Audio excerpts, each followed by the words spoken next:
Tudo certo. Coisa boa você aqui com a gente. Hoje a Opa, gente tem uma série de lives e que bom que você é nosso convidado hoje.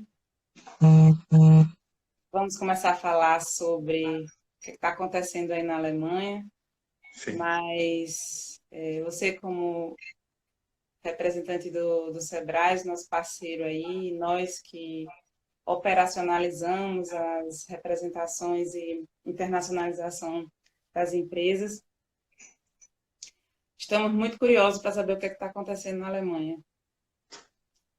Fique à Vamos lá? vontade, a live é sua. Tá certo. Então, aqui na Alemanha o clima é de retomada. A Alemanha não passou pelo perrengue que a Itália, a Espanha, mas também a Inglaterra passaram. Tanto que aqui hoje nós não temos os problemas. A Alemanha está saindo muito rápido e de uma forma muito forte. Ela está saindo reforçada da crise. Então, isso é uma coisa altamente positiva, porque hoje em dia, se eu botar o celular para baixo, vocês vão ver uma rua completamente funcionando. Aqui estamos na principal avenida de Berlim, e não tem. Claro que o pessoal está usando máscara, está usando, digamos assim, obedecendo a regra de higiene, mas o grau de reprodução aqui está agora em acho que 0,6, alguma coisa assim, está muito baixo. Então, a Alemanha fez o dever de casa, está saindo forte da Covid, e isso é uma grande história de sucesso. O pessoal se organizou bem aqui. Bom, vamos saber. E hoje a Alemanha é um grande hub, né, na área de economia digital. Por que que o governo alemão, né, através dos bancos, por que o governo está investindo em startup? O que é que está acontecendo aí? Porque nós que trabalhamos com empresas que querem internacionalizar, eu sou advogada, você é jurista empresarial aí, sabe como é a demanda. Então, são mercados tão diferentes, né? O mercado brasileiro é tão diferente do mercado alemão. E ainda assim, a Alemanha chama muito investimento, né? Por que ela está investindo Sim. nas startups? O que está acontecendo aí? Então, tem que contar um pouquinho da história, eu acho que para entender a coisa aqui. Berlim, antes da Segunda Guerra, era a capital industrial da Alemanha. Tudo acontecia por aqui. Aí os caras lá fizeram uma besteira muito grande, perderam a guerra, aí acabaram isolando a cidade, construíram o mundo de Berlim, que alguns ainda devem se recordar, e com isso houve um processo de desindustrialização aqui da cidade. Tá, ou seja, todas as empresas, sedes empresariais foram embora. Mas Berlim é uma cidade muito muito brilhante, assim, ela tem uma qualidade de vida altíssima, tu tem obra, tem tudo aqui. Muitas universidades. O que aconteceu? Todos, digamos assim, uma galera nova que estava aqui, começou na sequência das universidades, começou a montar startup. Porque era barato e não tinha indústria. O que o pessoal zoava de Berlim até uma certa hora, porque diziam, vocês não têm indústria, nada. Mas o que aconteceu é que, com uma qualidade de vida tão grande, todo o pessoal da nova economia acabou vindo para Berlim. E era barato. Isso tomou uma dinâmica tão grande que hoje Berlim é a capital europeia das startups. Está tudo aqui. O pessoal no Brasil olha muito lá para o Vale do Silício, para os Estados Unidos da América, mas acabam não enxergando o que está acontecendo por aqui. É brilhante. E o mais novo efeito que impulsionou tudo isso foi o Brexit. Porque com o Brexit, lá os britânicos fizeram a maior burrice da vida deles, que Londres sempre competia com Berlim e Paris, estava no primeiro lugar. Com a questão do Brexit, eles foram parar fora da União Europeia, está todo mundo vindo para cá. E Berlim está surfando nessa onda de IoT, indústria 4.0, fintechs, health tech. Tem um monte de clusters aqui. Isso é interessante para os empresários brasileiros que querem vir para cá. Isso. Então, contextualizei um pouco a situação. E qual é o critério para o governo alemão investir em startup? É todo tipo de startup, porque tem as startups específicas para esse momento, né? Berlim é um hub de inovação, de toda a parte de tecnologia, E qual é a startup que precisa? Quais são os requisitos? Como é que são os Então, critérios? tem diversos tipos, existem certas qualificações. Aí tem uma turma das fintechs, que são as startups financeiras, tem a turma das health techs, que são as na área de saúde. Essas duas estão muito fortes aqui em Berlim. A IoT, a Indústria 4.0, também está muito forte. Mas qual é o critério aqui? O critério, vamos também correr nisso, porque existe aqui um subsídio a fundo perdido na Alemanha, que é concedido pelo Banco do Estado de Berlim, que é o subsídio de Constituição, e lá eles estão dando um subsídio de 50 mil euros, aproximadamente uns 300 mil reais, assim, a fundo perdido, não é empréstimo, um subsídio a fundo perdido, para, e aí que está, startups, empresas de inovação, empresas sustentáveis e techs, e empresas na área de tecnologia. Mas aí que está, nós até ligamos lá no banco do IBB, no banco, para entender um pouco melhor a questão dos subsídios. E a questão é, digamos assim, eles fazem uma análise da empresa e tem que ser algo inovador, e também que consiga se estabelecer no mercado. Não adianta ser só inovador, ter uma ótima ideia, mas não ter um viés econômico. Então tem que ser inovador e ter um viés econômico. Esses são os dois principais critérios. A partir disso, é possível solicitar um subsídio, que é o subsídio de Constituição, mas tem diversos outros. E tem subsídios, tem créditos, tem facilitações de sua infraestrutura, tem um monte de coisa aqui que torna Berlim altamente interessante para o estabelecimento de empresas brasileiras na capital da Alemanha. Entendi. Uma coisa interessante também que a gente sabe, nós sabemos porque somos juristas, você aí, eu cá, mas a PJ na Alemanha é muito interessante, porque o tipo de regime jurídico não existe aqui no Brasil. E isso é muito competitivo também em relação aos outros mercados dentro da Europa, né? Tá, vou dar um apanhadinho nisso então, vamos lá. Fala aí, por favor. Então, existe aqui, digamos, pessoas jurídicas, uma pessoa microlimitada, que é uma pessoa jurídica bastante simples, é para profissional autônomo. É o nosso MEI. É uma MEI, mas é uma sociedade capital. Então, ela tem toda aquela blindagem. Aí depois tu tem a limitada plena, que é o carro-chefe das empresas aqui. Ela chega a todo nível de Europa com uma alta aceitação. Sociedade limitada, padrão, responsabilidade capital. Mas aqui na sequência tem uma coisa muito legal que não existe no Brasil, que a gente chama de comandita limitada. A comandita limitada, no Brasil até existe a figura da comandita. Existe, mas a gente nem usa. Nem usa. O que o alemão fez aqui? Existe isso, vem lá no início, bem de trás. Eles têm uma comandita e o sócio de responsabilidade plena é uma limitada. Ou seja, funciona lá como fusível. A distribuição de lucros é feita só entre os sócios, pessoas físicas. O que significa isso na prática? Isso é uma sociedade civil, ela não paga IRPJ. A comandita limitada é uma empresa na Alemanha que não paga IRPJ. Começa por aí.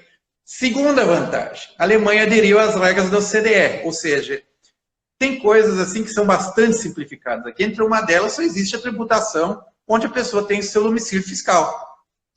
Se a pessoa, então, o sócio da comandita limitada, não tiver domicílio fiscal na Alemanha, digamos que ele tenha domicílio fiscal no Brasil, não há tributação. Ou seja, só o imposto comercial aqui, que é pouca coisa, que é o imposto do município, mas a PJ não paga IRPJ e não paga IRPF. Imposto de renda de pessoa jurídica e imposto de renda de pessoa física. Isso. Então ele fixa a PJ aí, mas pode pagar imposto aqui no Brasil. Sim, não. O imposto que é pago é o imposto de renda da pessoa física da pessoa no Brasil quando ela recebe distribuição de lucros. Só que aí que está, a empresa na Alemanha, ela decide quando é que ela faz a distribuição de lucros. Não, a distribuição de lucros não é algo automático. Isso é feito mediante deliberação societária. Mas isso são coisas assim de empresas, coisas jurídicas. Vamos falar realmente do que está acontecendo aqui na Alemanha. Vamos falar de startup, vamos falar dessa dinâmica toda acontecendo aqui, porque eu acho isso altamente interessante. coisas que praticamente que a gente precisa divulgar no Brasil, porque o empresário brasileiro pode diretamente ir para o coração da Alemanha. Sim. Por exemplo, Brasil, não se discute, o centro econômico é São Paulo, região sudeste, não se discute. Vou fazer agora o inverso. Por exemplo, tem muita gente querendo ir para Portugal. Né? Primeira coisa que o brasileiro pensa em matéria de internacionalização é Portugal. Só que eles esquecem que Portugal é um ambiente bastante periférico a nível de Europa. Se tu for ver aqui na Alemanha, que é o centro geográfico, Portugal é a região mais distante. E aí que tá, é como se alguém, mas aí o pessoal brasileiro pensa em ir para Portugal, mas é como se alguém quisesse, um europeu, ir para o Brasil, querer vender em São Paulo. Precisa falar alemão para fixar. Vale a pena ir para a Alemanha e não para outro país? Precisa falar alemão? Como é que é isso aí, Paulo? Não, aqui tu não precisa falar alemão. Não precisa falar alemão aqui. Aqui Berlim é uma cidade internacional, tu te vira com tudo com inglês. E se for qualquer coisa, tem aqui o cluster empresarial brasileiro, tem diversas empresas brasileiras já instaladas, que pode, onde é que o pessoal pode vir para cá, digamos assim, se comunicar com as outras empresas. Não tem problema nenhum. Perguntaram aqui de novo, como é o mercado na Alemanha para os produtos brasileiros? Aceitação. Depende do produto. Depende do produto. Isso é uma coisa, isso é uma pergunta muito genérica, assim, mas, digamos assim, produto brasileiro, óbvio, se é produto, tem qualidade, tem preço, tem mercado. Entendi. Né? O mercado alemão é receptivo para produto estrangeiro, de forma geral, né? O mercado alemão é muito grande. Eu estava conversando ontem, vamos dar um exemplo aí, estava conversando ontem com uma turma do interior do Rio Grande do Sul que produz fornos a lenha e forno de pizza a lenha. E até com preço muito bom, produto de alta qualidade. Passei para eles o que estava sendo praticado aqui na Europa. Claro que eles têm mercado. A questão é como colocar. Às vezes é mais interessante ter um e-commerce do que procurar, digamos, um distribuidor e ficar refém dele. Então, tudo isso tem que ser visto. A questão máxima sempre é a viabilidade econômica. É isso, simples. E é bom porque esse tipo de estudo, esse estudo de mercado, nós fazemos. E aí, caso a empresa precise de uma representação, né, nós fazemos também. O que é muito interessante porque, de forma direta, os custos de uma empresa para ter uma representação, para se fixar em outro lugar, é um, e ter uma representação é outro, né? Então, a demanda, né? É por isso que a gente trabalha em parceria, mas assim, é muito interessante ver como o mercado alemão, porque a gente que nos encontramos em fevereiro, né? E Bernard já lhe conhece, mas o que as pessoas falam assim, nossa, Alemanha, porque o idioma afasta um pouco. E o idioma não é tão caloroso, né? Como o inglês, que o inglês, a gente é bombardeado pelo inglês, mas a gente não é bombardeado pelo alemão, né? E afasta um pouco as pessoas que, nossa, é muito difícil, esse alemão é muito difícil. Então, não, isso não é assim, não. Não é. Aí eu tenho que contradizer. Que não precisa falar alemão, por exemplo. Não precisa falar alemão. Mas vou te dar um exemplo aqui, por exemplo, conheceste o João aqui. A mulher dele veio do Brasil, não falava nada de alemão. Passou meio ano, ele estava falando alemão com todo mundo. É uma questão de prática, é simplesmente isso. A partir do momento que tu digamos assim, que tu estabelece aqui, é claro que o domínio da língua é uma coisa que ajuda muito, né? Mas é uma coisa que não é um bicho de 7 cabeças. Não é um bicho de 7 cabeças. Tu pode aprender alemão, meio ano tu aprende e sai falando por aí. Isso não é complicado, não. Você tem mais tempo de Alemanha do que de Porto Alegre, né? Então, você é suspeito para falar. Mas quem está escutando a gente, o alemão, as palavras são muito diferentes, né? Assim, são muito grandes, né? Às vezes afasta um pouco. Mas, assim, por que as pessoas pensam nisso ao invés de, vou internacionalizar, vou começar por Portugal? Porque Portugal, para a gente, já é muito próximo por conta da língua. Mas a burocracia é muito maior. E o imposto Portugal é um mercado relativamente pequeno. Esse que é o ponto principal. Eu queria que você falasse sobre isso, Paulo. Por exemplo, vai comparar o PIB da Alemanha com o PIB de Portugal, a Alemanha tem 17 vezes o PIB de Portugal. E nós estamos falando só da Alemanha. Nós não estamos nem falando dos mercados ao redor da Alemanha. Por exemplo, pega, digamos, os Alemanha. China. Como assim China? Eu acho que a dúvida dele é a questão da internacionalização. Por que começar pela Alemanha e não pela China? Mas assim, vamos começar pela Europa primeiro. Portugal, a gente sabe que é um país pequenininho. Já vou responder essa pergunta. A Alemanha está no meio caminho da China.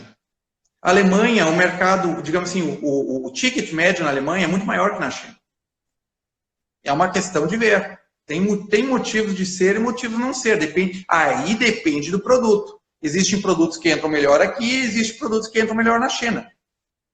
É isso. Entendi. Uma empresa portuguesa, por exemplo, de repente até espanhola, que também queira expandir, ela também começa por Berlim? Então, é isso que a gente estava observando isso. E nós, inclusive, agora, recentemente, até abrimos uma empresa aqui na Alemanha para uma empresa portuguesa. Sim, quando os portugueses falam de internacionalização, um dos alvos dele é a Alemanha. Deles são a Alemanha. Porque eles estão numa região que eles querem acessar também a região central da Alemanha. Ou seja, quando o português fala de internacionalização, ele também fala na Alemanha.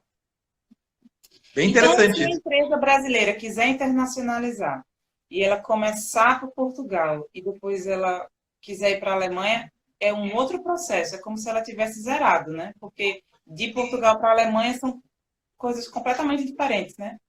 Não, aí que tá, digamos assim. Isso é uma coisa que precisa ser muito bem analisada. Porque uma empresa, de repente, que estabelece em Portugal, certo? E depois tem que estabelecer uma nova estrutura na Alemanha, de repente está pagando dobrado. Faz até, às vezes, mais sentido estabelecer diretamente na Alemanha, acessar os subsídios, as linhas de financiamento, o crédito alemão que tem por aqui, todo o ambiente de negócios, do que praticamente entrar por uma via lateral e aquela coisa que eu estava querendo conversar antes, ou seja, é que nem comparar Natal e o resto do Brasil. Tu não abre uma empresa em Natal para vender em São Paulo. Tu não abre uma empresa em Portugal para vender na Alemanha. Entendi. Ou seja, Portugal é interessante quando quer acessar a Península Ibérica. Aí pode fazer muito sentido. Norte da África, que é um mercado mais regional. Se tu queres realmente acessar a Europa, aí tu tem que vir para a Alemanha. Não adianta querer vir para Portugal. Isso é uma realidade. Isso não se discute. Entendi. E da Alemanha... Bom, o Brexit está aí, né? Mas da Alemanha consegue acessar Londres, por exemplo, ou está fechado até nisso também? Como é que está? Não, é que tá. Nós estamos ainda num período de transição e ninguém sabe exatamente o que vai acontecer.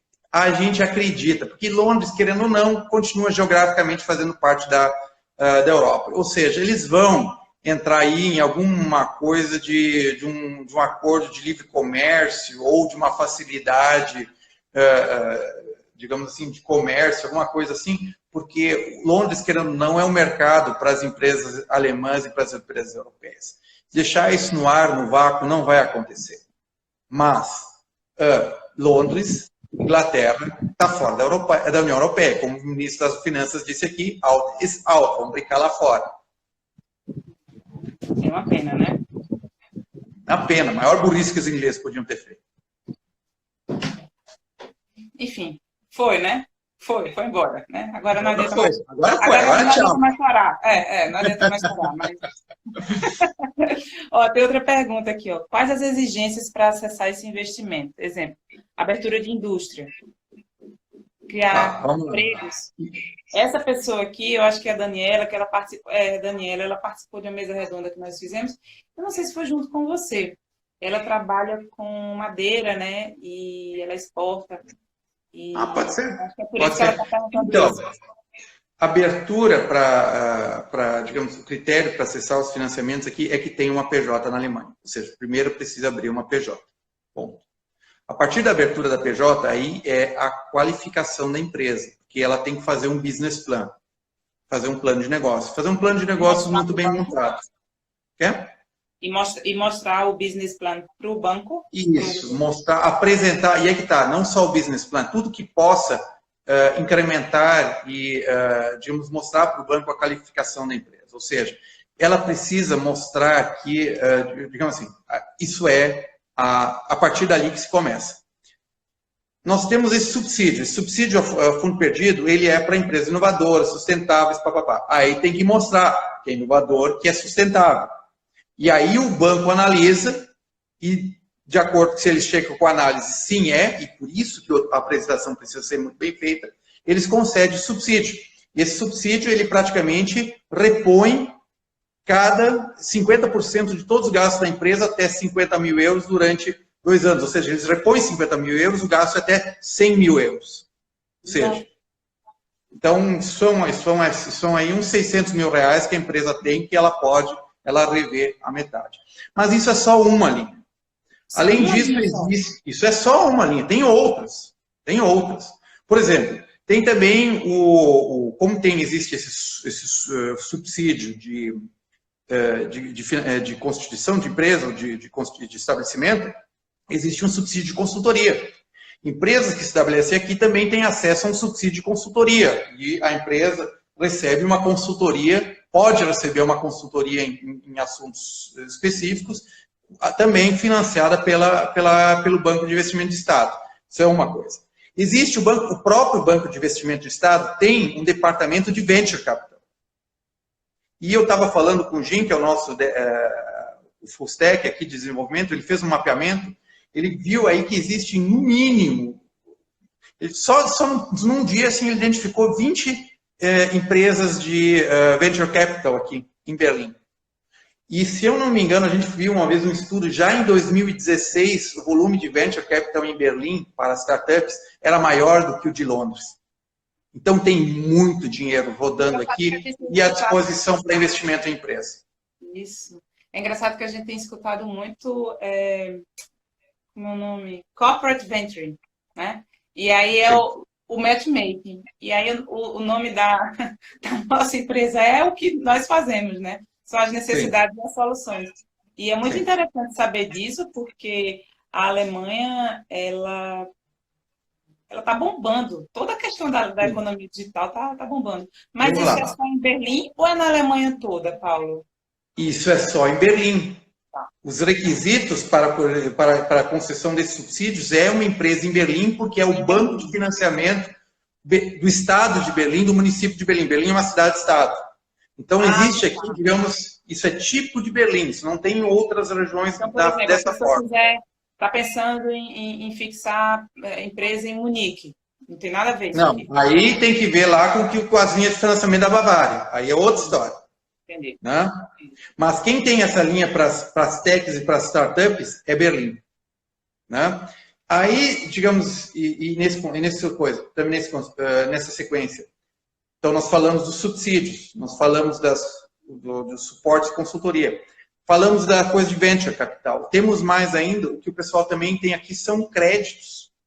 Créditos para constituição empresarial, e esses créditos são concedidos com um juro anual aí por volta de 2,5%, com 5 anos, ou 3 a 5 anos de carência para pagar de volta. E com um aval, se eu não me engano, agora na época de corona, tem crédito com 100% de aval do BNDES da Alemanha, KfW.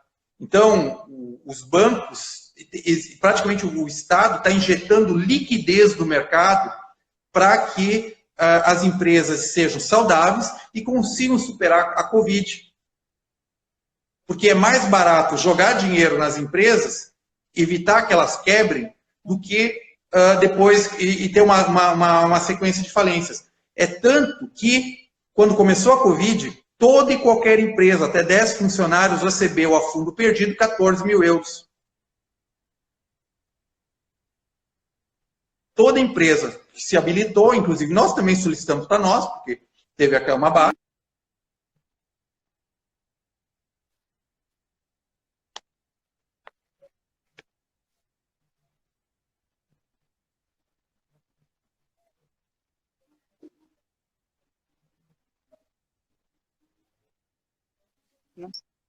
Voltou. Então, estava falando do subsídio que as empresas ganharam, que foi 14 mil euros, né? Sim, toda e qualquer empresa tem 10 mil funcionários ganhou, empresa acima de 10 funcionários ganharam ainda mais. Nossa. A fundo Né? perdido também, né? A fundo perdido. A fundo perdido. Então, existe bastante liquidez no mercado, isso que é o legal. Além de liquidez, e aí que está, o que adianta o melhor subsídio se não tem negócio? Né? E essa é a grande vantagem, aqui tem negócio. Tem negócio, né? Tem negócio.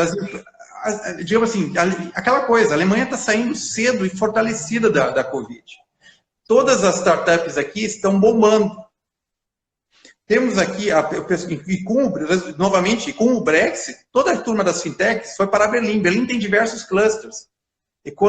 Tem cluster da saúde, tem o cluster da música, Music Tech também, que é bem interessante. Universal, Sony estão aqui. Isso é uma outra coisa. O Brasil tem tanta música, economia criativa, e não sai. Se soubesse quanto é bom para a gente, a música brasileira estar aqui fora, isso é outra oportunidade que está dando soco por aí. Né? Verdade. Nós estamos sediados em Brasília, né? Você sabe, mas eu sou de Recife e eu vejo assim, as pessoas aqui no Brasil falam assim, nossa, de Recife, de toda a estrutura musical. Cada região do país aqui tem uma coisa forte, né, na parte de cultura, né, de artesanato, essas coisas todas. E eu vejo muita riqueza pouco explorada, o que é uma pena, né? Exatamente. E isso também é uma coisa que pode entrar no contexto de uma startup na área nessas áreas. Mas falando de Recife, por exemplo, nós temos no Brasil diversas aceleradoras. E as startups que estão nessas aceleradoras com certo grau de maturidade, elas estão caindo de maduro para ter uma experiência internacional. Sim. E isso é uma coisa que ainda precisa ser, por exemplo, nós temos aí todas elas, Porto Digital, Cubo Itaú, empresas que sejam, com soluções fantásticas que servem também para o mercado internacional. E são as assim chamadas Born Global. Sim. Ou seja, esse pessoal também ele está habilitado a vir para cá. Hoje de manhã, vou dar um exemplo para vocês, conversei com uma empresa muito legal também. O que ela faz? Ela montou um equipamento que substitui o uso de cobaias nos testes de médicos. Fantástico. Isso é uma empresa, inclusive, que estava faltando capital, e uma das opções para ela é vir para a Europa, conseguir capital, injetar na empresa, e isso sim é uma empresa que eu vejo 150% apta a adquirir esse subsídio de constituição. A questão é se organizar. Né? Então, tem muitas coisas legais acontecendo aí. A questão é identificar qual é a fase da empresa. A empresa está madura para dar o pulo para fora, ela está preparada para isso, e para isso ela tem que ter feito um dever de casa. Quem está bambo no Brasil, cuidado, não faz sentido pular para fora, porque isso, digamos, pode comprometer toda a saúde da empresa. Então, a gente também tem essa preocupação com as empresas que vêm para cá. A gente frisa muito que tem que ter uma atividade sólida no Brasil para desenvolver o mercado internacional. Porque é isso, muito importante isso que você falou, Paulo, porque chegar em Berlim é começar do zero em outro lugar e desenvolver o mercado, né? Então, não precisa chegar do zero. A empresa pode continuar tendo. Do zero em Berlim, porque você já tem um background, né? Mas você vai aí desenvolver, conhecer as pessoas, saber como faz, chegar para começar, né? Então, o pessoal tem que calcular aí um certo fôlego. Isso é normal. Isso. Porque existe aqui o ecossistema. Quanto tempo você acha? O que é que você tem visto? Olha, eu acho assim que tem que calcular o fôlego aí de no mínimo uns 2 anos. Né? Porque é o tempo que pode... É que cada caso é um caso. A gente não pode generalizar demais. Mas tem coisas que às vezes precisam de tempo para ser realizado. Eu gosto de conversar com você porque advogado é assim, depende, não é assim, não é 0-1, é tudo depende. Mas aí que tá. eu estudei direito, mas eu sou empresário com viés jurídico, ou seja, sabe que tem aqueles advogados, não, isso aqui é complicado, isso é problema, não, eu sou diferente. Eu sou aquele que, ó, isso dá, isso não dá. Claro que tem um depende. Claro. É engraçado porque eu estou falando isso porque por conta da pandemia a gente tem escutado, assim, muitas startups estão assim aqui no Brasil bombando, né? E ideias geniais. O Porto Digital em Recife é uma referência assim para o mundo, né? Que exporta inovação há muito tempo. Mas assim, o direito digital é um direito transversal, que é um direito internacional, que mexe com proteção de dados, enfim.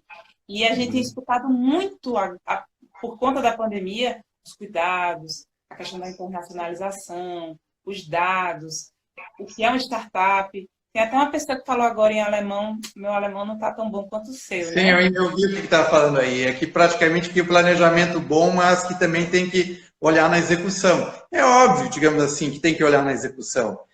Planejamento é uma coisa, planejamento precisa ser constantemente atualizado de acordo com os desenvolvimentos que a empresa vai tendo aqui. E, de novo, tem que ter fôlego. Eu sempre dizia assim, isso foi lá atrás quando eu criei a minha empresa. Eu dizia assim, cria estrutura, que estrutura cria negócio. Não queira fazer negócio sem estrutura. E isso é o que muita gente às vezes negligencia. Esse pessoal da nova economia, eles querem assim, acham que tudo é digital, já posso sair fazendo coisa. Calma, calma. Esse é o mesmo problema da indústria muito tradicional, que não tem o tino para o digital. A gente precisa combinar os dois. Ou seja, tu tem que ter, digamos, o old school da economia e a versatilidade da economia digital. A gente tem que ser disruptivo. O próprio Sebrae é disruptivo. Porque nós conseguimos fazer uma coisa que ninguém conseguiu fazer. Tinha aí centro de distribuição da Apex, sendo planejado aí há anos, tentando ser instalado lá em Frankfurt. A gente até deu uma olhada. Os custos que eles estavam cobrando há quase, acho que 15 anos atrás, eram maiores do que o que nós estamos pagando, que praticamente está sendo cobrado hoje aqui. Então, a gente tem que, digamos assim, levar em conta digamos assim, a realidade do empresário brasileiro. É simples. É simples. E então, é muito importante saber dessa questão do fôlego, porque, você veja, aqui, o Bernardo estava perguntando aqui da questão da barreira cultural. Uma empresa que está aqui no Brasil, né, que já está solidificada e quer internacionalizar, ela já sabe como é a cultura do Nordeste, ela sabe como é a cultura do Centro-Oeste, do Sul, do Sudeste. Mas quando ela vai para Berlim, ou para qualquer outro país, né? Por isso que eu disse que ela vai começar do zero, porque ela tem que ver a questão da cultura. Se há alguma barreira, né? Ela tem que começar a se ambientar, né?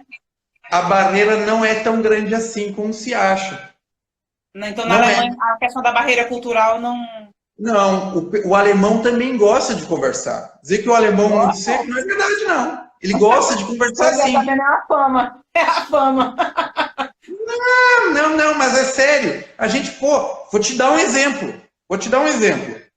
Nós tivemos aqui e outra coisa, de novo, também contextualizando isso. A partir do momento que tem uma empresa alemã conversando com outra empresa alemã, é outra conversa. Porque nós temos uma empresa aqui, na Brasília, que é uma empresa de capital brasileiro, o sócio é brasileiro, mas ela é uma PJ alemã. Fomos no Edeka, no principal rede de supermercados prêmio da Alemanha, Pão de Açúcar. Conversamos lá. Conversa abertíssima, amicíssima. O cara gostou tanto da gente, ele abriu as planilhas.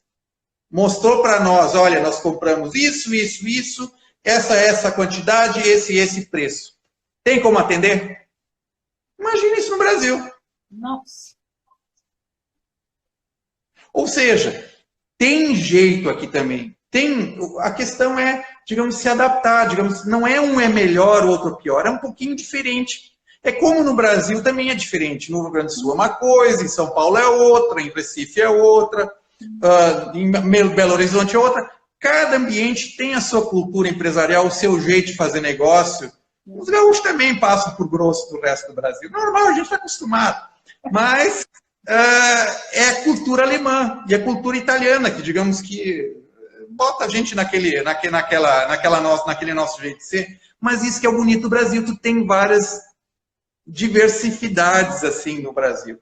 E isso é praticamente um ambiente nacional. O Brasil já é, o empresário brasileiro, em decorrência dos diversos Brasis dentro do Brasil, já é internacionalizado por natureza. Então, qual é o problema? É mais um ambiente. Só que com outra moeda e outra língua, só isso. É uma moeda mais forte, o pessoal tem bastante dinheiro aqui, legal. Então, qual é o problema? A gente tem que, eu digo assim, a gente tem que fazer negócio. Isso é o nosso, um dos nossos viés, assim, a gente diz, we make business. Vamos, pau na máquina e vamos tocar isso, ó, dá, não dá, vamos fazer, vai, e toca o negócio. Agora, digamos assim, claro que precisa ter isso planejado. O que a gente gosta, e a gente sempre sugere, a gente conversou sobre isso recentemente, é o pessoal vir fazer uma imersão. Imersão é uma atividade anterior à constituição de uma empresa, onde é que a empresa vem, verifica o ambiente, vê se o alemão é tão duro como todo mundo fala, se o mercado realmente é aquilo que diz, as facilidades logísticas são, e a gente diz, é o famoso vem ver.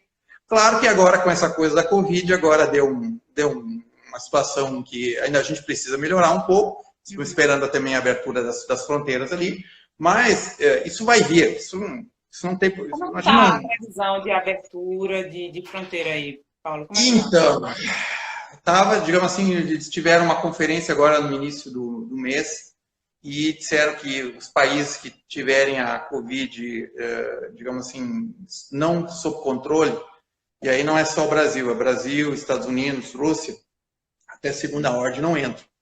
Então, precisa, eu acho que a previsão de organizar isso pode ser por volta de novembro, mas nós precisamos olhar isso com muito carinho e, digamos assim, o Brasil poderia ajudar um pouco mais se os sinais que nós percebêssemos do Brasil fossem um pouco mais estáveis.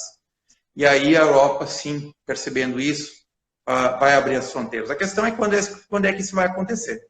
Que vai acontecer, vai, a questão é só quando. Acontecendo, sim, a gente recomenda. Vem fazer uma imersão, é o famoso vem ver. Não é o que um diz, o que o outro diz, é o que... Porque, de novo, cada empresa tem uma realidade diferente. Então, tem que ver se a realidade daqui condiz com a realidade específica daquela empresa naquele momento dela. E vou te dizer, é muito legal. É muito legal. Poder conversar aqui com as empresas, com as startups, os diversos fóruns que tem aqui, os clusters, é muito legal isso. Isso abre, às vezes, a cabeça e mostra perspectivas de uma forma que não existiam antes.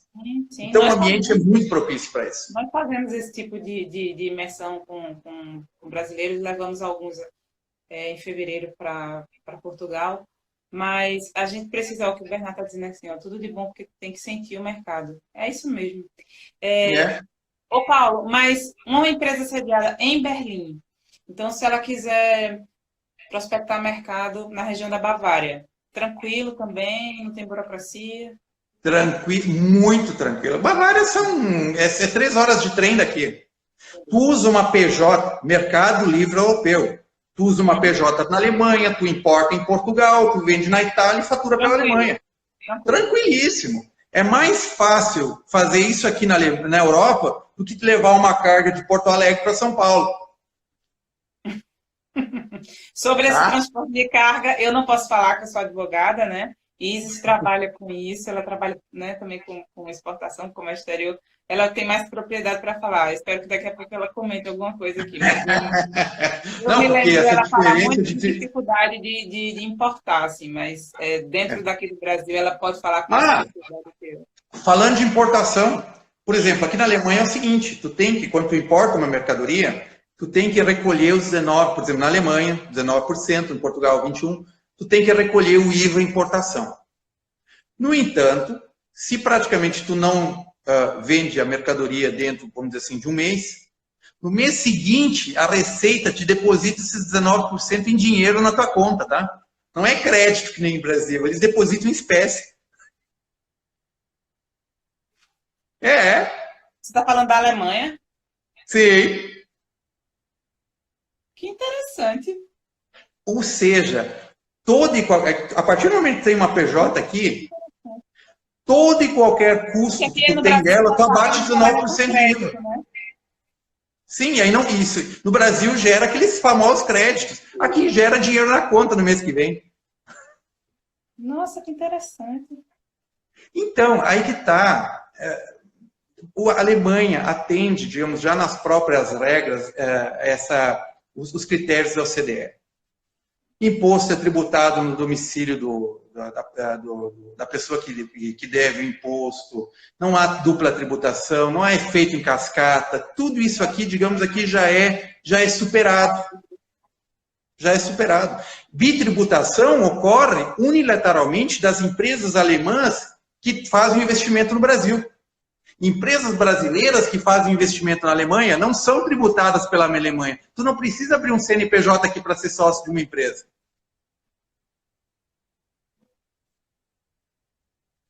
Burocracia zero, então, você está me dizendo, né? Não, burocracia é 20% comparado com o Brasil. Só que é Então, uma burocracia que funciona, ela tem seu motivo de ser. Não digo que no Brasil a burocracia não tem motivo de ser, mas aqui tu praticamente, a burocracia que é previsível. entendi. Né? Então, você está me dizendo que com a PJ de uma empresa que a gente possa levar para ir para Berlim, ela, com essa PJ sediada em Berlim, ela pode mexer na Europa toda? Na Europa toda. Sem problema algum. Sendo o endereço, né, em Berlim, não tem problema. Exatamente. Ela importa do Brasil, vende na Polônia, bota no marketplace, joga para a Europa inteira, a logística funciona. E isso é uma coisa. Sobre logística.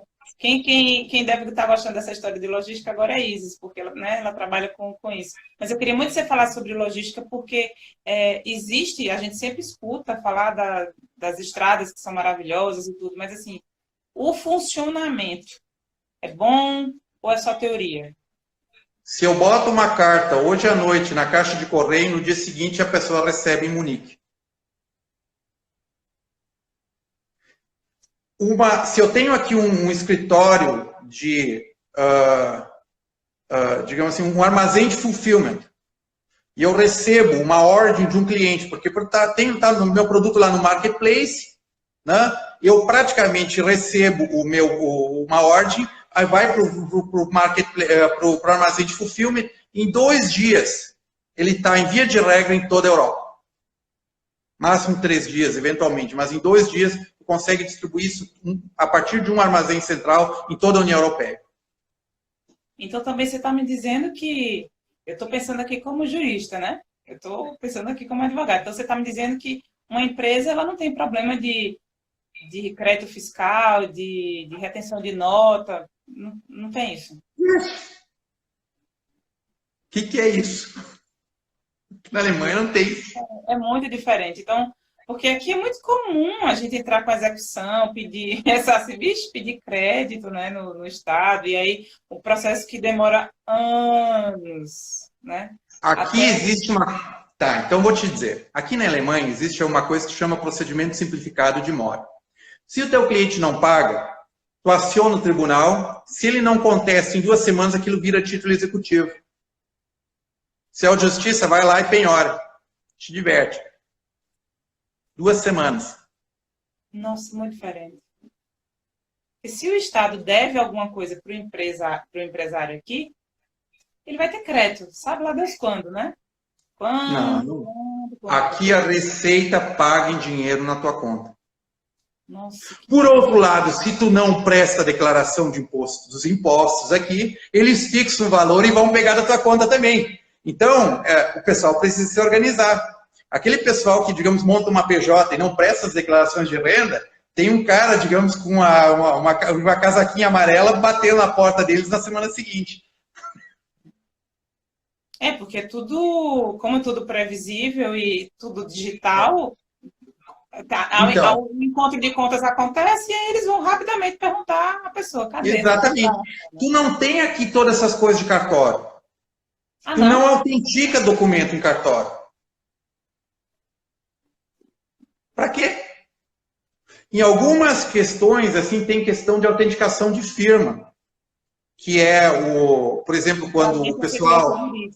Até a Nicolas falou aqui, tem que ter a previsibilidade, é a palavra que todo investidor estrangeiro quer no Brasil, ter segurança jurídica ao investir. É isso, né? E aí que tá. E a segurança jurídica se dá a partir do momento que tem uma PJ local falando com outra PJ local. Aqui existe, no Código Comercial, o conceito do comerciante. Palavra de comerciante é palavra dada. O cara não contestou no dia seguinte, aquilo vale como contrato. Muito diferente aqui. Bem diferente. São coisas assim... É o famoso fio do bigode. Funciona. Fio do bigode, mão dada, é contrato entre comerciante. Eu não preciso fazer um contrato. É uma ordem, e o outro lado faz a confirmação de ordem, o contrato está feito. Prestação dada, emite o fator no final do mês, a coisa está paga. É assim que funciona. Ô, Paulo, e na sua opinião, você que mora há tantos anos aí, por que você acha que as empresas brasileiras ainda não estão conjecturando o mercado alemão? O que é que você acha? Isso tem uma explicação. E é porque a gente viveu isso. A abertura comercial do Brasil é muito recente. Ela começou nos anos 80. Dos anos 80 para cá, nós temos quanto tempo? 95? Nós temos 35 anos. Isso, a nível comercial, não é nada.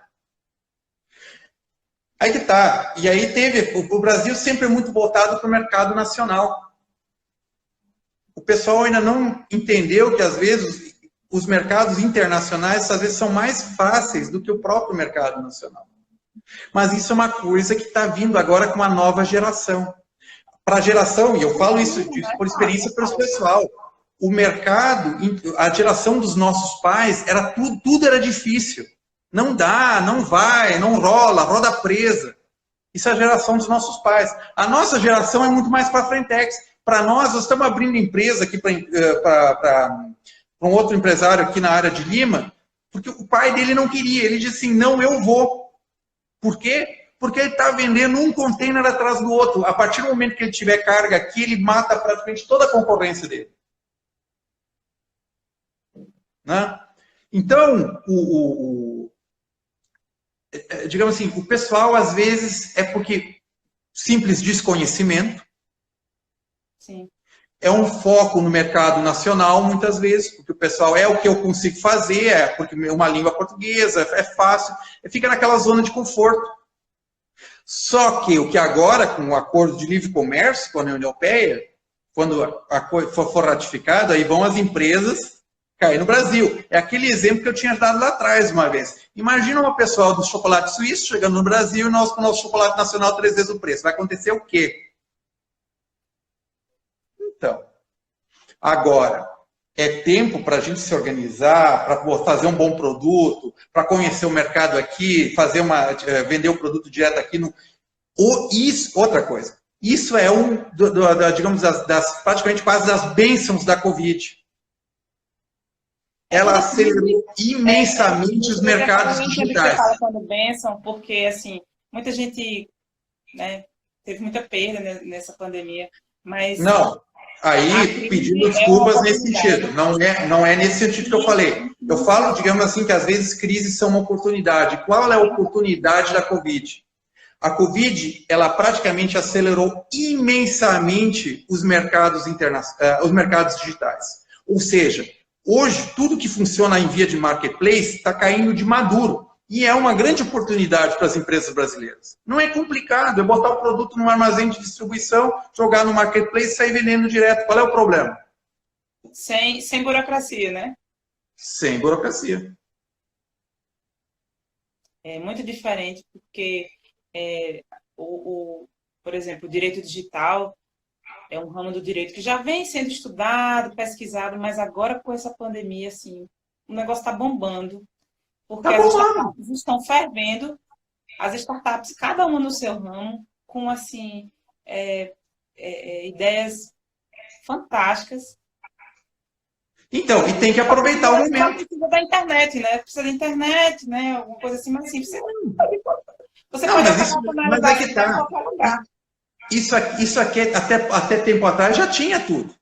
É que a Covid mostrou que isso empresas que praticamente, com essa coisa toda de lockdown, as empresas que estão vendendo coisas pela internet fizeram, acho que dobraram a movimentação aqui.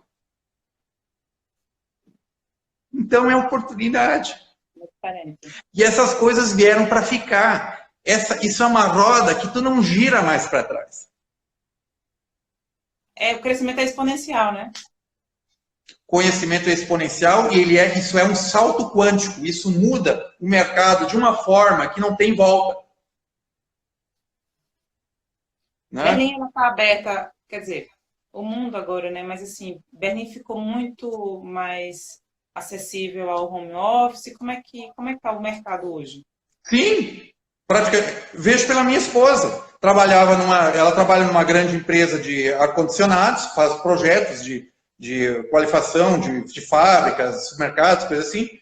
E praticamente antes todo mundo trabalhava no escritório. Hoje está todo mundo em home office. E vai ficar em home office. Mudou. O pessoal percebeu que isso não é uma perda de produtividade. Então isso veio para ficar. Simples como isso. Ótimo. Né? O bom é Então, que essas informações que você está passando hoje aqui, ela vai trazendo luz. Eu espero que as pessoas que estejam assistindo aqui a gente tenham dúvidas e perguntem, porque eu fico aqui já pensando mil coisas. E o ambiente de negócio em Berlim, será que o ambiente de negócio em Berlim realmente é seguro para uma empresa que é uma startup que começou aqui no Brasil agora, mas quer ir para Berlim? Será que é? Né? Eu fico pensando mil coisas aqui. não, vamos assim. Claro que tudo depende do dever de casa. Ah, resposta de jurista, né? Tudo depende do dever de casa.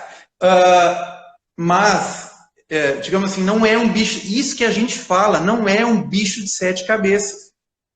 Não é tão complicado como o pessoal muitas vezes imagina. Às vezes as coisas são muito mais fáceis do que se imagina. É a questão de se informar. É que o pessoal acostumado com o perrengue que é o mercado brasileiro, às vezes acha, pô, lá fora é mais difícil ainda. Não é. Não é. Então, é uma questão de, por exemplo, startups, indústria de IoT, mas também indústrias tradicionais. Nós abrimos hoje, na semana passada, uma empresa aqui que praticamente ela monta cestas básicas, monta uma cesta com óleo, com arroz, faz aquela coisa que tem no Brasil. Ela faz aqui e também está, digamos, ela montaram um armazém e está jogando isso pela internet para os mercados, para o pessoal aqui, para o pessoal que não quer ir fazer compras em supermercado. Também é uma oportunidade abrir uma empresa aqui. Isso, inclusive, isso é interessante. A gente pensou quando essa coisa começou, será que nós vamos ser afetados pela Covid? Fomos. Temos trabalho como nunca. Realmente, toda crise é oportunidade, né? Então, e esse que é a coisa. Principalmente o pessoal da área de digitalização tem uma oportunidade muito grande. Tudo que é startup, tudo que tem os exemplos que eu dei, tem acesso a linhas de financiamento aqui. Tem linhas de crédito aqui. Tem mercado. E aquela coisa que eu disse, não adianta melhor linha de financiamento, porque se tu não tem mercado, o negócio tem que ser sustentável, ele precisa ficar em pé por si. A partir do momento que o negócio fica em pé por si, o subsídio é um facilitador, mas tu não realmente precisa dele, tu vai de um jeito ou de outro. Os custos, digamos assim, são tão baixos. Às vezes, nós temos custos aqui, por exemplo, quando o pessoal monta escritórios virtuais, isso são 300 euros, isso é menos que uma família gasta ao mês em supermercado. E aí que tá, por isso a gente fala de desmistificação. Precisa se conhecer e ver que não é o bicho de 7 cabeças. Mas e o pessoal aí, o que tem mais de perguntas, assim, o que foram perguntados até agora, o que ainda faltou responder, como é que tá uma coisa assim, eu gostaria de ir mais em direção ao público aí. O pessoal está aqui elogiando a infraestrutura de transporte. Nicolas falou da questão da segurança jurídica. Bernard perguntou sobre por que as empresas brasileiras têm tanto receio, né? Você já perguntou, você já respondeu. É bom que cada um aqui perguntou. Nós da Matchmaking, cada um tem uma área de atuação, né? Bernard, você conhece, né? Nos conhecemos em fevereiro, eu sou advogada. Isis, ela trabalha com comércio exterior. Vitor, ele é muito na área acadêmica, assim, ele é um pesquisador na área de meio ambiente, muito interessante, que também meio ambiente é outra área que as startups estão sendo contempladas aí, né? Nicolas, ele é da área de RIG, e recentemente Pedro entrou também com a gente, e também na área de RI, amigo de Vitor. E aí a gente está tocando, então cada um tem uma expertise aqui. Tudo que você está falando, eu fico muito pensando assim, o jurídico, jurídico, jurídico. Não, Mas, mas aqui tá. Jurídico é uma coisa. O sim, jurídico, ele é um corsete, mas tem tu uma pessoa precisa aqui ter negócio. perguntando como é a colaboração para fazer o business plan. Você falou da questão, tem que apresentar o business plan para o... Então, o plano de negócios é praticamente isso tem que vir da própria empresa. É claro que a gente pode ajudar, vocês podem ajudar também, fazer aquela análise SWOT, coisa assim, mas o plano de negócios é algo que tem que vir da própria empresa, a própria empresa sabe melhor o produto que ela tem. E aí tem que ter aquele planejamento financeiro, 1, 3, 5 anos, para mostrar a sustentabilidade. Tem que ver, digamos assim, quais são os recursos que a empresa tem, o que ela vai precisar de mão de obra, e assim por diante. Isso não é bicho de sete cabeças. Isso Então, o é uma coisa que business tem que ser feita. plan, ele é apresentado ao governo e só assim, né, depois de apresentado o business plan, o governo libera o subsídio. É assim? Então, não tem nada a ver com o governo nesse sentido. Tem a ver com o banco de O banco, financiamento do Estado. desculpa, o banco. Então, isso. Lá, praticamente, tu tem que montar a PJ, tem que montar o business plan, anexar tudo que são informações relevantes, prototipagem, análise de mercado, coisa assim, para mostrar, de novo, e mostrar o potencial de inovação da startup. Né? E aí, com base nesse auxílio, nessa análise que eles liberam o financiamento, ou, digamos, o subsídio. Estou vendo mal de ser possível, uma boa parte depois. E aí Então, esse financiamento, aí sim. Então, tem uma pergunta aqui, que uma boa parte da produção continua no Brasil nesse tipo de abertura de empresa na Alemanha? Sim. Sim. Vamos dizer assim, para acessar o subsídio, existe a necessidade, digamos assim, para acessar o subsídio, que a empresa, a inovação esteja aqui na empresa. Mas sim, é possível abrir também, ter uma empresa no Brasil e exportar, digamos assim, ter um braço aqui que é um braço operacional. Agora, se for um braço de vendas, isso provavelmente não vai ter acesso ao subsídio, porque o subsídio requer que a inovação esteja na estrutura aqui. Flávia, ela tem uma... Eita, a gente tá com 26 segundos. A gente vai ter que renovar a live, porque aqui tá... Flávia tá perguntando, não vai dar tempo de responder. Eu vou encerrar e aí eu vou renovar a live, então. Certo. Tá?